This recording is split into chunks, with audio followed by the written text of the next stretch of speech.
Ernakulam എളമക്കരയിൽ വിദ്യാർത്ഥിനിയെ ഇടിച്ചിട്ടത് CCTV ദൃശ്യങ്ങളിലുള്ള car അല്ലെന്ന് കണ്ടെത്തൽ.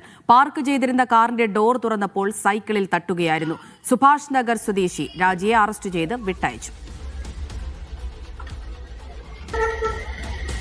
ആര്യ വിനോദ വിവരങ്ങൾ നൽകാനായി ചേരുന്നുണ്ട്. ആര്യ, ഈ സിസിടിവി ദൃശ്യങ്ങളിൽ നിന്ന് ആ കറുത്ത കാറാണ് നമ്മൾ സംശയിച്ചിട്ടുണ്ടായിരുന്നത്. ഈ അപകടത്തിന് ശേഷം കാർ നിർത്താതെ പോയി എന്നൊക്കെ നമ്മൾ റിപ്പോർട്ട് ചെയ്തിട്ടുണ്ടായിരുന്നു. ഇപ്പോൾ എന്താണ് വാർത്തയുമായി പുറത്തുവരുന്ന പുതിയ വിവരങ്ങൾ?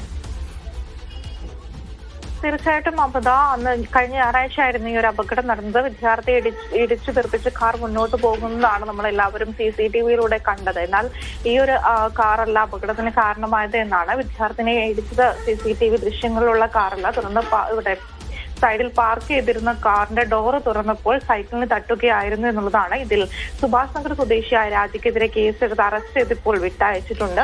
അന്ന് വലിയ രീതിയിൽ ഇത് കുട്ടിക്ക് അപകടമുണ്ടാക്കുകയും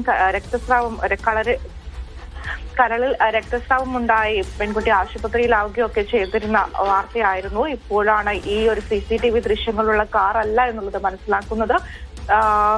ഇപ്പോൾ സുഭാഷ് ഇവിടെ രാജിക്കെതിരെ കേസെടുത്തിട്ട് അദ്ദേഹത്തെ വിട്ടയച്ചിട്ടുണ്ട്. ഈ കുട്ടി ഇപ്പോൾ കുഴപ്പമൊന്നുമില്ലല്ലോ അല്ലേ ആര്യ?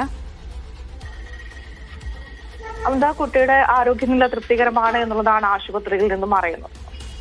ശരി, ആര്യ വിനോദാണ് വിവരങ്ങൾ നൽകിയത്.